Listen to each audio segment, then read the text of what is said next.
कुणकेश्वर जिल्हा परिषद मतदारसंघातून सुनीलभाई पारकर हे भाजप निवडणुकीला जिल्हा परिषदेच्या सामोरे जात आहेत। आपल्यासोबत या ठिकाणी सुनीलभाई पारकर आहेत। भाई काय सांगाल, एकंदरीत आपल्याने पक्षाने जे आपल्याला जबाबदारी दिलेली आहे आणि प्रचाराला देखील वेग मिळालेला आहे, लोकांचा देखील चांगला प्रतिसाद मिळतो, कसं पाहता? सर्वप्रथम मी आपले खासदार माननीय आणि माजी मुख्यमंत्री नारायण राणे साहेबांना धन्यवाद देतो की त्यांच्याकडे या संपूर्ण सिंधुदुर्ग जिल्ह्याची इलेक्शनची जबाबदारी दिलेली आहे। मला वाटतं जिल्हा परिषद सीट ही आमचे सहकारी उमेदवार शिवसेनेला सोडलेली होती, तरीही आमचे पालकमंत्री नितेशजी राणेसाहेब आणि सन्माननीय अजित गोपटे साहेब यांनी विनंती राणेसाहेब मोठ्या साहेबांना विनंती करून ही जिल्हा परिषद सीट भाजपसाठी मला मिळवून दिली, त्याबद्दल मी त्यांचे सर्वप्रथम आभार व्यक्त करतो। माझ्यासोबत या कुणकेश्वर मतदारसंघात आमचे अमोलजी लोके साहेब पंचायत समितीला उभे आहेत, तेही माझ्याबरोबर या मतदारसंघात फिरत आहेत। मागील 5 वर्षाच्या कारकिर्दीत पंचायत समितीवर मला सीट दिली होती आणि त्याच्यानंतर माझ्यावर विश्वास ठेवून आमच्या नेतृत्वाने मला सभापतीचा ही सन्मान दिला होता, त्याबद्दल मी अजित गोपटे साहेब आणि आता सध्या आमचे जे पालकमंत्री आहेत नितेशजी राणेसाहेब यांचे आभार व्यक्त करतो। आणि त्या कोरोनाच्या काळात एक चांगले देवगड तालुक्यातील 72च्या 72 गावात मला फिरता आला आणि लोकांची सेवा करता आली आणि त्या काळात एक उत्तम कार्य करायला मिळालं। त्याचाच अनुभवाचा मला आज यावेळी जो सीट माझ्यावर विश्वास दाखवून नेतृत्वाने दिली आहे त्याचाही मला आज मोठा एक इफेक्ट मिळतोय की लोकांचा चांगला प्रतिसाद मिळतोय की भाईना जिल्हा परिषद ज्यावेळी आरक्षण पडलं ओबीसी त्याच वेळी सगळ्यांनी मनात ठरवून ठेवलं जनतेने की भाई उमेदवार असणार।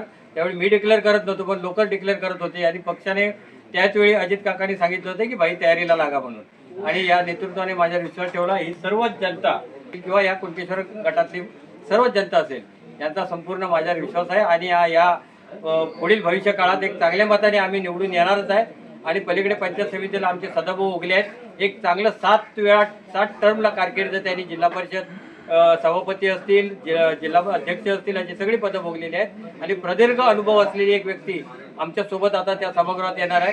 त्यामुळे एक चांगला अनुभव असलेले या दोन्ही व्यक्ती यांना सोबत घेऊन या आमच्या जिल्हा गटातला संपूर्ण विकास करण्याची जबाबदारी आमच्यावर खांद्यावर आहे आणि ते आम्ही योग्य प्रकारे आपल्या राज्याचे ज्या योजना आहेत आणि केंद्राच्या योजना आहेत त्या लोकांपर्यंत कसा सक्षम पोहोचवता येतील। आत्ताच आपली जी लाडकी बहीण योजना आहे, काल शिंदे साहेबांनी डिक्लेअर केलं आहे की 2100 रुपये करणार आहे, आता 1500 रुपये या लोकांना मिळते। एक मोठा आमच्या भगिनींना आधार त्याचा मिळतोय आणि आरोग्याच्या योजना आहेत, रस्त्याचे विकास असतील, शेतकऱ्यांचे विकास असेल, याबद्दल सगळ्याच विभागात आम्ही एक चांगल्या प्रकारे काम करून या लोकांना दाखवू।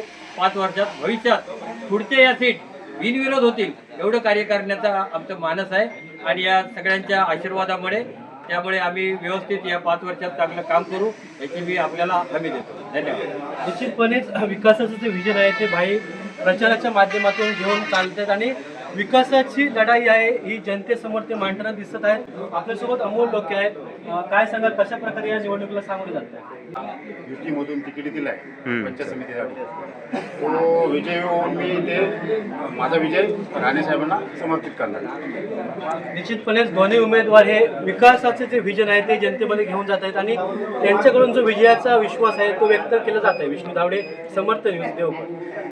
समर्थ न्यूज चॅनल यूट्यूबवर सबस्क्राईब करा व बेल आयकॉनवर क्लिक करा आणि रहा अपडेट।